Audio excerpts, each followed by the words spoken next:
Fala, beleza? Então imagina a cena. A cidade inteira pulsando em vermelho e preto.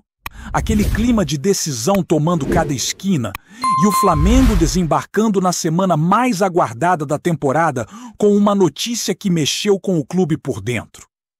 A atmosfera já era gigante por causa da final da Libertadores, mas quando essa informação chegou, deu para sentir que o ambiente ganhou um gás a mais, como se todo mundo tivesse recebido uma injeção de confiança quando mais precisava.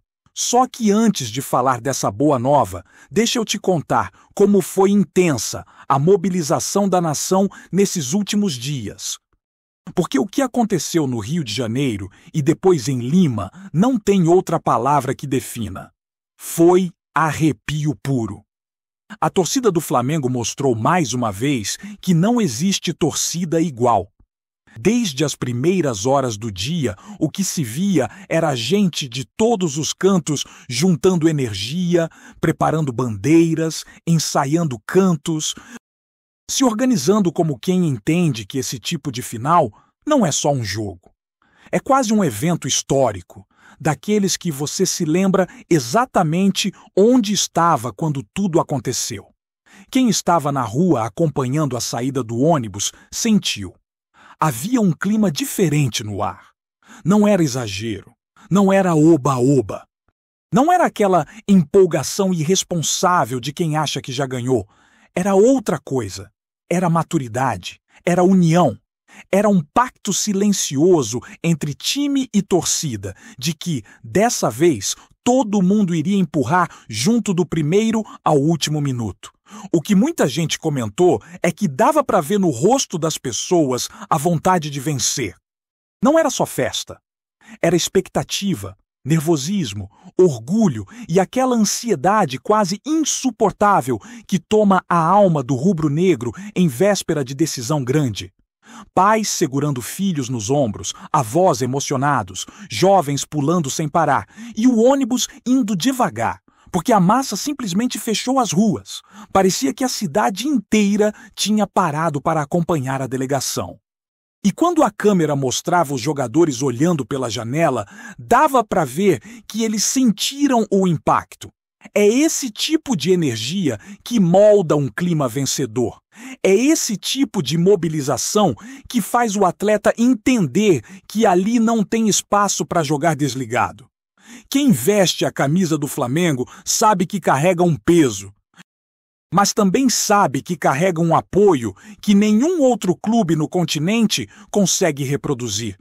E se no Rio já tinha sido lindo, em Lima o negócio se multiplicou. Quando o avião pousou no Peru, era como se a cidade estivesse esperando o Flamengo com uma festa pronta.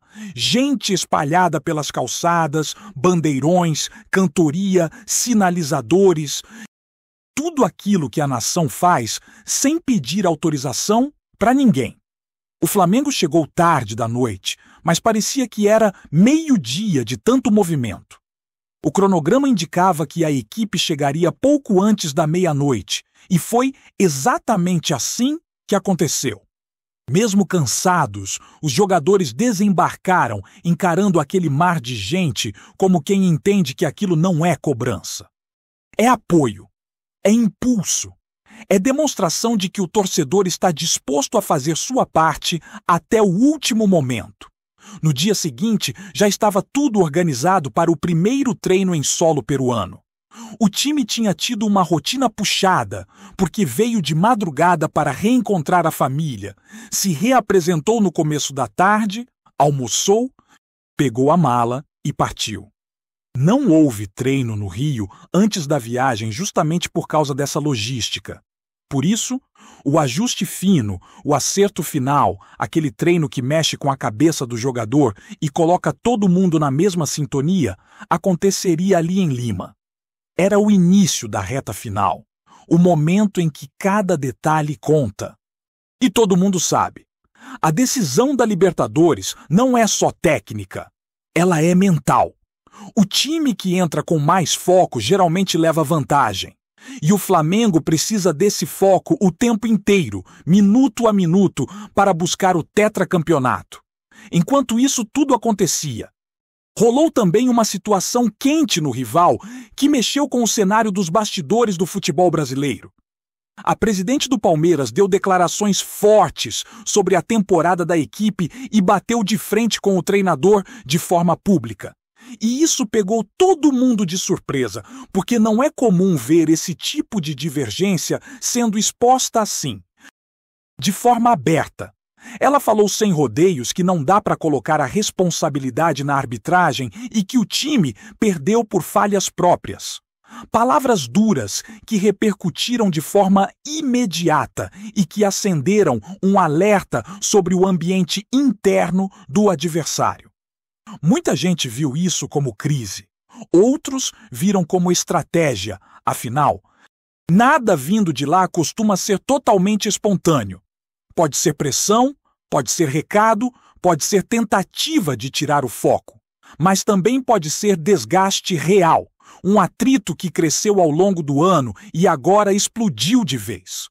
O fato é que essa discussão deixou no ar uma sensação de instabilidade.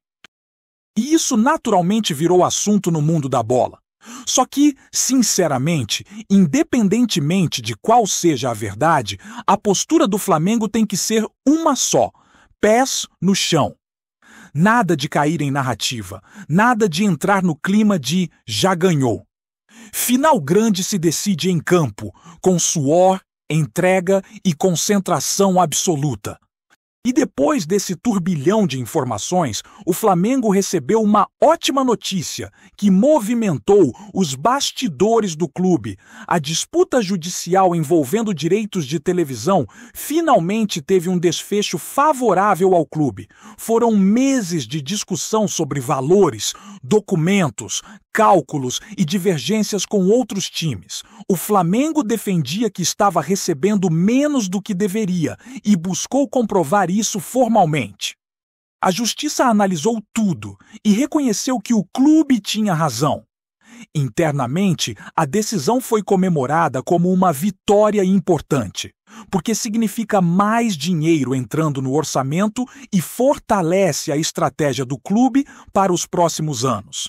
Apesar da importância desse resultado, ninguém dentro do Flamengo está tirando o foco da final. A prioridade absoluta é o jogo decisivo.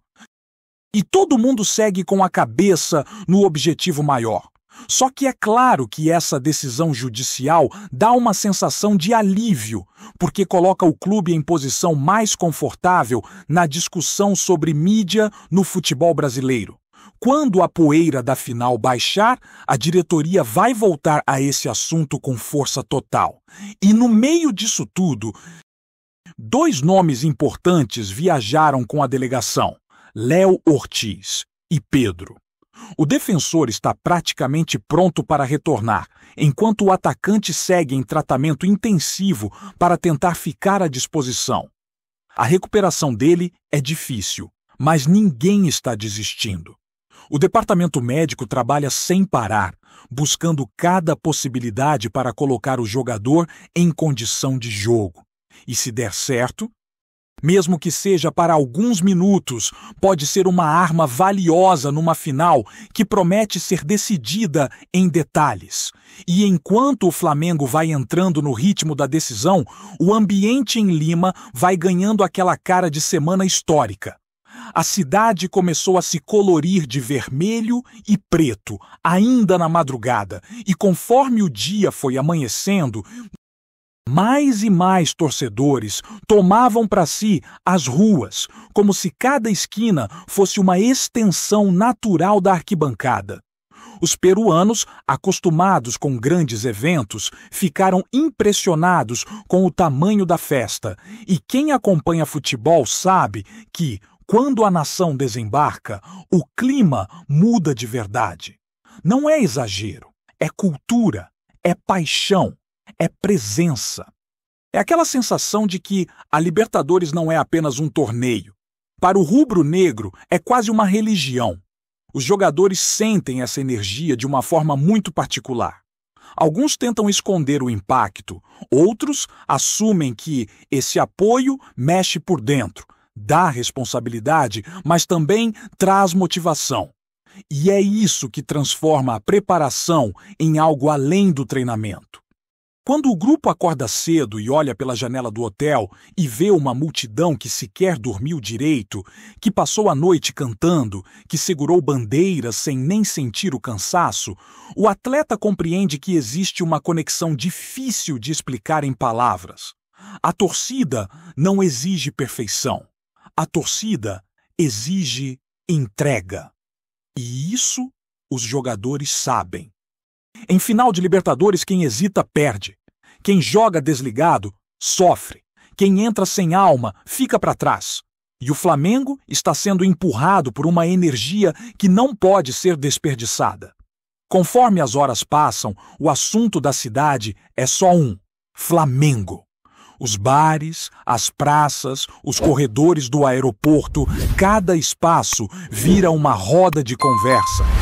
Um debate sobre quem deve jogar, sobre qual estratégia usar, sobre quais ajustes o time precisa fazer para controlar o ritmo da partida. Tem gente que viajou de ônibus, de carro, de avião. Tem quem vendeu coisas para pagar a viagem. Tem quem foi sozinho e encontrou milhares de novos amigos. Tem família inteira vestida igual. Tem grupo de amigos que prometeu jamais perder uma final. Tem casais que transformaram a decisão em lua de mel. É uma mistura de histórias que, somadas, formam uma das maiores forças do futebol continental. E enquanto a torcida vibra e canta do lado de fora, o clima dentro do centro de treinamento temporário é de concentração total. O treinador conversa com os mais experientes, os mais jovens trocam ideias entre si. O pessoal do staff faz de tudo para não deixar nenhum detalhe passar. Uma final assim exige controle emocional, e a comissão técnica trabalha justamente para manter a equipe no nível ideal, sem euforia exagerada e sem ansiedade que atrapalhe. O Flamengo tem jogadores acostumados com grandes decisões, gente que já viveu noites épicas na América do Sul, que conhece o peso da camisa e entende que cada toque na bola, numa final, pode mudar uma história inteira.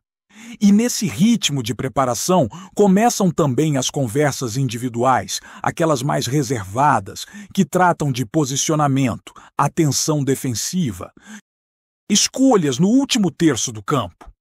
A expectativa sobre quem vai começar jogando cresce a cada minuto, e a presença de Pedro na viagem adiciona um elemento emocional que mexe com todos. Mesmo que a recuperação seja difícil, só o fato de ele estar ali, disposto a tentar até o último momento, já representa muito para o grupo. Isso une, fortalece e inspira. Não há jogador que não seja tocado por esse tipo de dedicação, principalmente numa final que pode colocar o nome de cada um na história. Do lado de fora, a festa continua, mas existe também aquele lado mais apreensivo do torcedor, porque a nação sabe que final não se joga de novo. Ou você aproveita a chance ou ela passa. É um jogo só, uma noite só. Uma história inteira em 90 minutos, às vezes mais. E essa consciência aumenta a tensão. A cada notícia que sai, a cada informação sobre o treino, sobre a escalação, surge aquela mistura de esperança com medo, confiança com cautela. A torcida quer cantar alto, quer empurrar, mas também sabe que a responsabilidade é enorme. E isso faz parte. A grandeza do Flamengo é feita dessa dualidade: paixão descontrolada e racionalidade no momento decisivo. Enquanto o Flamengo vive essa preparação intensa, a imprensa internacional observa tudo com atenção. Muitos veículos destacam o crescimento do clube nos últimos anos, a forma como se estruturou, a mentalidade vencedora que construiu e o tamanho da torcida que arrasta multidões. E claro, A final também desperta comentários sobre o adversário, principalmente com o clima turbulento gerado pelas declarações fortes da presidente palmeirense. As falas dela repercutiram muito, e para quem acompanha futebol de perto, ficou claro que existe um desconforto ali. Seja crise real ou não, o momento é delicado para o rival. E isso naturalmente vira assunto entre torcedores. Mas a posição do Flamengo tem sido manter total foco no trabalho. Nada de olhar para o lado, nada de cair em provocações, nada de alimentar discussões externas. É final, não é hora de distração. O rubro-negro está encarando a preparação com seriedade absoluta, porque sabe que o mínimo erro custa caro. E enquanto o elenco treina, a diretoria acompanha tudo e também mantém os olhos nos bastidores, principalmente depois da vitória obtida no caso dos direitos de televisão. Esse resultado jurídico animou muito internamente porque representa reconhecimento e justiça num tema que envolve forte debate e movimenta valores importantes para o futuro financeiro do clube. Com essa decisão favorável, o Flamengo se posiciona com mais segurança para os próximos passos, porque esse tipo de vitória fortalece o planejamento, dá estabilidade e mostra que o clube não está apenas forte dentro de campo, mas também fora dele. E é exatamente esse conjunto de fatores, estrutura, organização, elenco forte, torcida gigantesca, que transforma o Flamengo num protagonista constante no cenário sul-americano. O clube aprendeu que não basta montar um bom time, é preciso construir um ambiente vitorioso. E isso inclui também vencer disputas que acontecem longe dos gramados. Voltando ao campo, a recuperação de Léo Ortiz segue firme. E o defensor já demonstra sinais claros de que pode estar à disposição. Isso é importante porque dá mais opções à comissão técnica e aumenta a competitividade interna. Já Pedro continua sendo acompanhado de perto, passando por sessões específicas, avaliações constantes, tratamentos personalizados. Cada profissional envolvido está fazendo o máximo possível para dar uma chance a ele. E esse esforço coletivo mostra que o grupo está unido, que todo mundo quer ver o companheiro em condição de ajudar, nem que seja por alguns minutos no final. A verdade é que finais de Libertadores criam memórias que ficam para sempre. E todos ali sabem disso. Alguns jogadores podem estar vivendo a última grande decisão com o clube. Outros talvez estejam iniciando uma trajetória que ainda vai render muitos capítulos. Mas todos entendem que esse momento é especial, que vestir a camisa do Flamengo em uma decisão continental é algo que poucos têm o privilégio de experimentar. E essa percepção cria um senso de responsabilidade que une o grupo como uma corrente.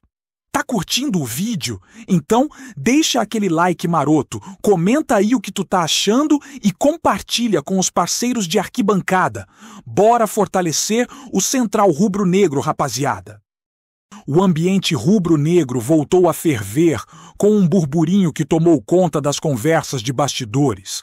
Zico, ídolo máximo do clube, teria finalmente perdido a paciência e falado o que muita gente comenta em voz baixa sobre o momento do Flamengo. Segundo circula pelos corredores da Gávea, o Galinho estaria incomodado com o que chama de falta de disciplina dentro do elenco. Algo que, para ele, compromete o foco e a identidade do time. Nada de ataque direto, nada oficialmente registrado, mas as supostas declarações repercutem como se fossem um desabafo há tempos engasgado. O rumor ganhou força, porque sempre que Zico fala, o torcedor escuta. E quando ele supostamente fala mais duro, o impacto é ainda maior. A fofoca que corre é que ele estaria particularmente frustrado com a postura de alguns jogadores em treinos e nos bastidores, dando a entender que o padrão de comprometimento não combina com o tamanho do clube. Para quem o conhece, sabem que esse tipo de crítica só surgiria em um cenário de real inquietação. A história não para aí. Os cochichos mencionam também uma crítica à diretoria, que, segundo essa versão que se espalha, precisa melhorar muito na condução do futebol. Entre conversas de bar, grupos de mensagem e mesas redondas, pinta a narrativa de que o ídolo espera mais firmeza, mais organização e menos complacência com situações que, no passado, seriam tratadas com rigor. Nada disso está confirmado, como todo bom rumor que sacode torcidas, mas o fogo se espalha rápido quando envolve uma figura do tamanho de Zico. O torcedor, sempre atento, reage com mistura de apreensão e curiosidade, imaginando até que ponto esse burburinho reflete apenas especulação ou se revela um retrato fiel do clima interno.